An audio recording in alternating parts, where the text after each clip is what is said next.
Halo saudara-saudara, selamat sore. Patrisius Jonono lagi di sini. Maaf suara saya agak serak, tapi tidak mengurangi semangat saya untuk berbagi pengetahuan. Nah, pada sore kali ini sajian saya agak lain, ya. Agak lain dalam arti yang akan saya sajikan itu adalah tentang pembuatan film sederhana atau pengambilan foto sederhana. Saya akan membahas tentang sudut pengambilan kamera. Tapi masih ada hubungannya sebenarnya dengan bidang saya, yaitu pengajaran bahasa atau pengajaran dalam arti luas. Jadi rekan-rekan dosen ataupun guru bisa memetik manfaat dari sajian saya kali ini, atau bahkan juga rekan-rekan yang masih belajar juga bisa belajar dari apa yang akan saya sajikan. Ini akan berguna kalau rekan-rekan ingin membuat sebuah film sederhana yang bisa digunakan sebagai materi pengajaran atau sebagai tugas untuk suatu mata kuliah atau suatu mata pelajaran, di mana tugas itu mengharuskan Anda untuk membuat sebuah komposisi film atau komposisi foto sederhana tentang sebuah topik. Nah, mari kita simak sajian saya. Inilah topiknya sore kali ini, filmmaking, camera angles. Ya, judulnya keren ya, dalam bahasa Inggris, tapi sebenarnya sajiannya dalam bahasa Indonesia. Jadi saya harap semua bisa mengikuti ya. Jadi ini cara membuat film sederhana aja ya. Saya kan bukan seorang profesional dalam pembuatan film. Kita akan membahas tentang sudut pengambilan kamera. Nah, beberapa sudut itu akan memunculkan satu kesan atau satu impresi tertentu. Mari kita simak satu persatu. Nah, yang pertama adalah ada konsep positive space yang dilawankan dengan negative space. Nah, kalau kita bicara tentang komposisi foto atau film, itu ada dua bagian. Di latar belakang setiap aktor itu yang dinamakan positive space, dan ada yang kemudian negative space. Nah, dalam gambar ini kita melihat yang positive space itu adalah yang bagian yang sempit ini. Ini namanya positive space. Dan sisanya yang bagian ini atau sisi ini disebut sebagai negative space. Demikian juga dengan foto yang bawah, yang sempit ini positive space dan yang luas ini negative space. Nah, kita bisa memepetkan seorang pemain atau seorang aktor ke salah satu sisinya, ya. Dan kalau salah satu sisinya itu lebih kecil daripada yang lainnya, maka akan memunculkan kesan stres atau tidak bahagia ya. Jadi kalau positive space-nya lebih sempit seperti di sini ya, ini kan positive space-nya lebih sempit ya, dia seolah-olah wanita ini dipepetkan ke kanan. Nah, ini akan memunculkan gambar bahwa dia sedang tertekan. Demikian juga dengan wanita yang di bawah, positive space-nya lebih kecil, lebih sempit, dan negative space-nya lebih besar. Dia seolah-olah disudutkan, dipepetkan ke pojok kiri. Nah, itu akan memunculkan kesan bahwa mereka ini sedang tertekan, sedang murung, sedang stres, bahkan juga mungkin sedang depresi. Nah, kesan ini bisa muncul karena mereka seolah-olah dipepetkan pada satu sisi, sementara sisi lainnya dibiarkan lebih luas. Jadi kalau Anda punya membuat komposisi seperti ini, apalagi ditambah dengan wajah aktornya yang murung seperti ini, maka akan memunculkan kesan sedih, kesan terasing, kesan depresi, ya, kesan tertekan, ya. Oke. Jadi ya, konotasinya atau nada yang dimunculkan adalah stres, tertekan, ya, terasingkan. Oke, ini yang bicara soal ketidakbahagiaan. Tapi kita juga bisa memainkan positive space dan negative space untuk memunculkan kesan happy. Nah, yang berikutnya adalah seperti ini. Ini juga main positive space yang di sebelah kanan ini lebih sempit ya kan. Itu dinamakan positive space, dan yang luas ini dinamakan negative space. Tetapi pada film ini atau pada adegan ini digambarkan si wanita ini sedang merasa happy, dia menyongsong masa depan yang lebih cerah. Jadi kalau ini merupakan film yang bergerak, maka dia akan komposisinya akan dibuat sedemikian rupa sehingga dia seperti ini.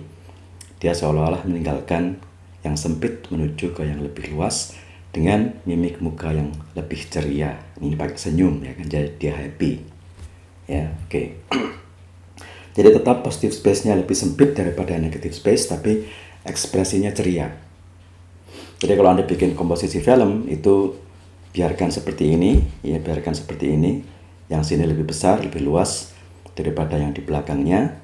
Tapi komposisinya atau mimik rupanya, ekspresinya harus lebih ceria. Nah, ini memunculkan kesan bahwa dia sedang menyongsong masa depan yang lebih gembira, lebih menggembirakan. Ya. Jadi kesan yang dibangun adalah kegembiraan dan menyongsong masa depan yang cerah. Oke.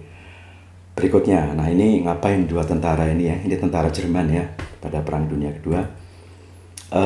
Ini adalah angle kamera di mana beberapa wajah itu di shoot atau diambil agak dekat seperti ini.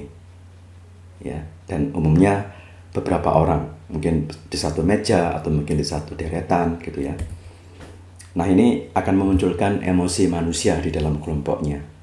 Jadi kalau kita mengambil men-shoot wajah mereka secara bergantian, satu orang ke orang lainnya, dan masing-masing menunjukkan emosinya, maka kita bisa merasakan emosi dari kelompok itu. Misalnya emosi sedang gembira, sedang minum-minum atau pesta di suatu tempat, kita shoot, kamera kita arahkan pelan-pelan dari satu wajah ke wajah lainnya. Itu akan menangkap emosi mereka. Penonton akan merasakan emosi yang bergejolak di kelompok itu.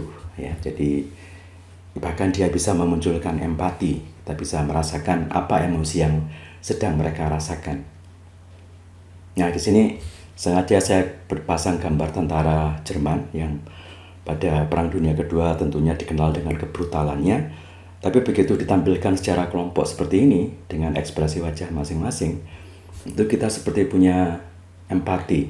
Tentara-tentara ini walaupun brutal, walaupun kejam, tapi mereka juga bisa tersenyum, bisa guyon, bisa menghibur satu sama lain dan sebagainya. Jadi pengambilan seperti ini membuat manusia itu menjadi lebih manusiawi karena kita bisa menangkap emosinya. Ya. Oke, berikutnya. Nah, ini ngapain si cewek itu berada di tengah laut di pinggir pantai? Ya, ini kita mengambilnya dari sudut yang agak jauh dari si pelaku, kemudian kita ambil latar belakang yang luas sehingga menampilkan kesendirian sang aktor itu di tengah ruangan yang luas. Nggak cuma pantai, tapi juga bisa kebun, bisa hutan, bahkan juga bisa ruang kelas atau auditorium yang kosong, dan si pelaku itu kita tempatkan di tengah. Ya.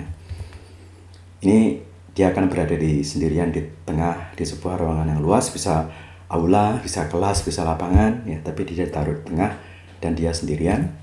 Maka ini menimbulkan kesan dia sedang kesepian atau dia sedang mengasingkan diri. Jadi di tempat yang luas itu dia cuma sendirian di situ. Nah, ini menimbulkan kesan dia kesepian, mungkin dia juga sedang menyepi ya, atau mengasingkan diri dari keramaian, mungkin sedang cari ketenangan batin dan sebagainya. Oke. Nah, berikutnya close up. Nah, close up tahu semua ya, close up itu artinya pengambilan secara dekat dari wajah seorang aktor atau aktris sehingga detail wajahnya kelihatan jelas. Ini menimbulkan kesan menonjolkan karakternya, menonjolkan emosi yang kuat, yang intens.